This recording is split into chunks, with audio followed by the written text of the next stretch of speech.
উদ্ধারের ঈশ্বরের প্রজারা তাঁর অবাধ্য হলে শত্রুদের হাতে তাদের তিনি বন্দী করালেন। শত্রুরা জেরুসালেম ধ্বংস করে বহু ইহুদিকে তাদের দেশ ব্যাবিলনে নিয়ে গেল। দানিয়েলও ব্যাবিলনে নিয়ে যাওয়া বন্দী ইহুদিদের মধ্যে একজন ছিল। ঈশ্বরের প্রতি তার ছিল দারুণ ভক্তি। দিনে 3 বার সে ঈশ্বরের কাছে প্রার্থনা করত। ঈশ্বরের আশীর্বাদে সে ওই দেশের একজন শক্তিশালী নেতা হয়ে ওঠে। দানিয়েলকে ওই দেশের বেশ কিছু নেতা ভারী হিংসা করত।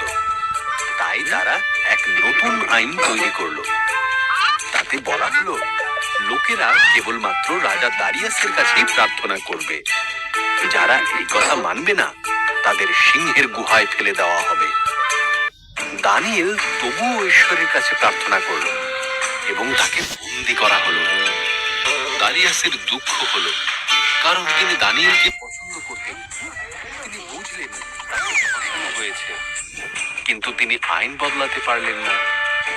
দানিয়েলকে সিংহের গুহায় ফেলে দেওয়া হলো। সিংহগুলো হুঙ্কার দিচ্ছিল আর দানিয়েলের কাছে এগিয়ে যাচ্ছিল। তখন এক স্বর্গদূত আসলো। ঈশ্বরই তাকে সেখানে পাঠিয়েছিলেন।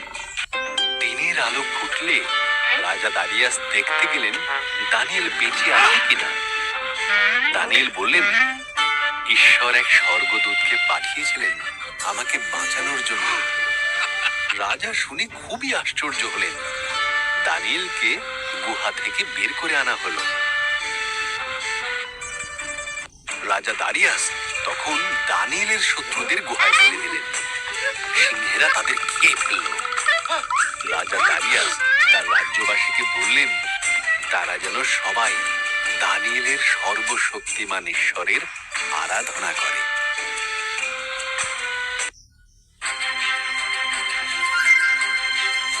রানী ছিলেন। তার স্বামী রাজা অহস্যেরস তার সঠিক পরিচয় জানতেন না। ইস্টের ইহুদি ছিলেন। ইস্টেরের ভাই মর্দখয় প্রাসাদে কাজ করতেন আর তার বোনের দেখাশোনা করতেন। অহস্যেরসের উপদেষ্টা হামুন মস্ত বড় পুরস্কার পেয়েছিল। ছিল বড় অহংকারী। মর্দখয় ছাড়া সবাই তার সামনে নতজানু হয়ে প্রতিপালন করল। হামুন তাতে খুবই অপমানিত বোধ করল। সে প্রতিজ্ঞা নিল মর্দখয় আর সমস্ত ইহুদিদের মেরে ফেলবে। হামুন অহস্যেরসকে বোঝালো ইহুদিরা খুবই বিপজ্জনক এবং তাদের মেরে ফেলাই উচিত। অহস্যেরস ইহুদিদের হত্যা করবার জন্য একটা দিন ঠিক করে ফেলল। তখন মর্দখয় ভীষণ ভয় পেয়ে গেল আর রানী এস্টেরের কাছে সেই সংবাদ পৌঁছে দিল। রাজার মন পরিবর্তন করো, মর্দখয় বলল। এস্টের উত্তর দিল, উনি না ডাকলে যদি আমি ওনার কাছে যাই তবে আমাকে মেরে ফেলতে পারেন। মর্দখয় তাকে বলল, জীবনের এই মুহূর্তটির জন্যই তুমি হয়তো রানী হয়েছ। এস্টের সাহসের সাথে বলল সে চেষ্টা করবে। সে রাজসভায় গেল। রাজা অহস্যেরস তার রূপে মুগ্ধ হয়ে তাকে আমন্ত্রণ জানালো। এস্টের রাজাকে জিজ্ঞাসা করল, আজ হামুনের সাথে নৈশভোজ করা যায় কি?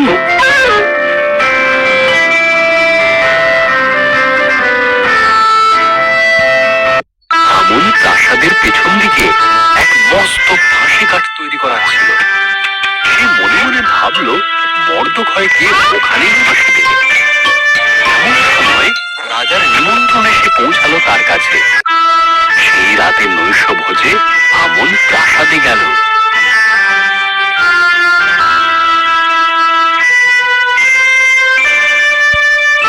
এস্টের অহস্যেরসকে বলল, এক পুরুষ আমাকে আর আমার ইহুদি লোকেদের মারার পরিকল্পনা করছে। তিনি জিজ্ঞাসা করলেন কাজ কে করতে পারে। এস্টের বলল, এই মন্দ লোক হামুন। হামুন, রক্ষীরা ওকে মেরে ফেলো।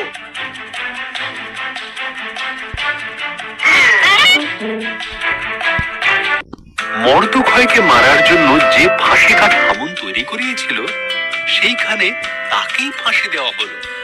ইস্টারের জন্যই সে যাত্রায় ইহুদিরা রক্ষা পেয়েছিল। তারা এক মহাভোজের আয়োজন করলো, যা তারা আজও পালন করে।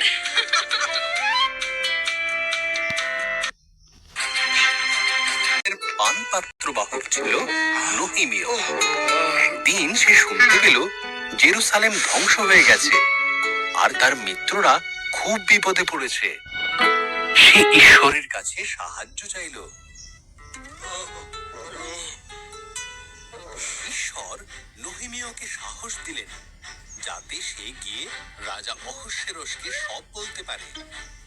নহিমীয় জিজ্ঞাসা করলো, জেরুসালেমে গিয়ে সে ভেঙে পড়া দেওয়ালটা আবার বানিয়ে দিতে পারে কিনা। অহস্যেরস রাজি হলেন। নহিমীয় জেরুসালেম রওনা হয়ে গেল। নহিমীয় জেরুসালেম ঘুরে দেখল, সে যা শুনেছিল অবস্থা তার চেয়েও আরো খারাপ ছিল। সে দেশের মানুষকে বলল, কাজটা খুবই কঠিন, কিন্তু ঈশ্বরের সাহায্যে আমরা দেওয়ালগুলো আবার তৈরি করে ফেলব।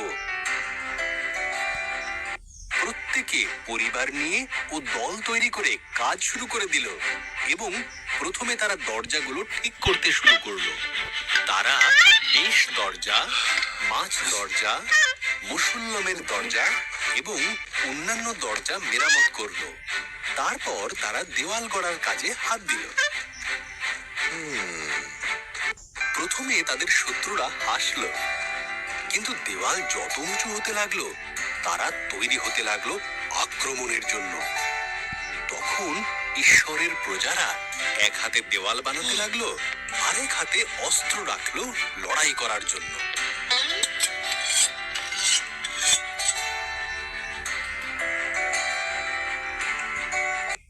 মাত্র 52 দিনের মধ্যে দেওয়াল গাঁথা শেষ হলো। যাজক ইশরা ঈশ্বরের আইন সকলকে পড়ে শোনালো। তারা প্রতিজ্ঞা করলো, ঈশ্বরের আইন সর্বদা মেনে চলবে এবং তার উদ্দেশ্যে সকলে জয়ধ্বনি দিল তাদের রক্ষা করার জন্য। হবে কিভাবে? জিজ্ঞাসা করলেন, আমার তো বিয়ে হয়নি। তিনি বললেন, ঈশ্বরের পবিত্র আত্মা তোমার মধ্যে আসবে, সেই শিশু হবে ঈশ্বরের সন্তান। মরিয়ম স্বর্গদূতের কথা বিশ্বাস করল।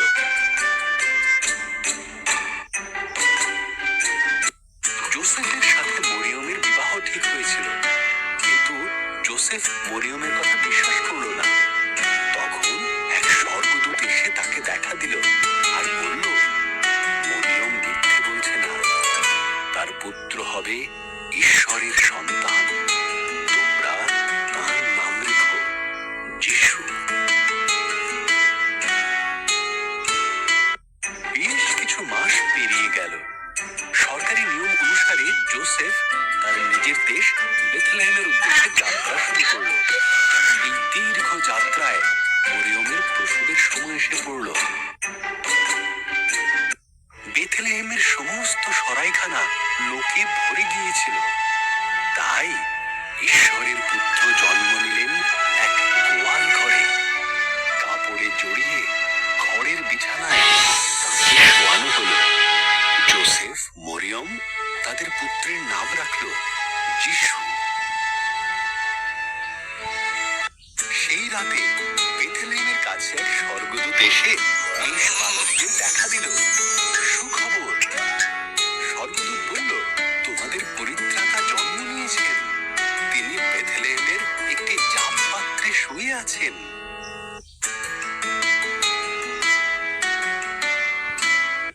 হঠাৎ আরো স্বর্গদূতেরা দেখা দিল।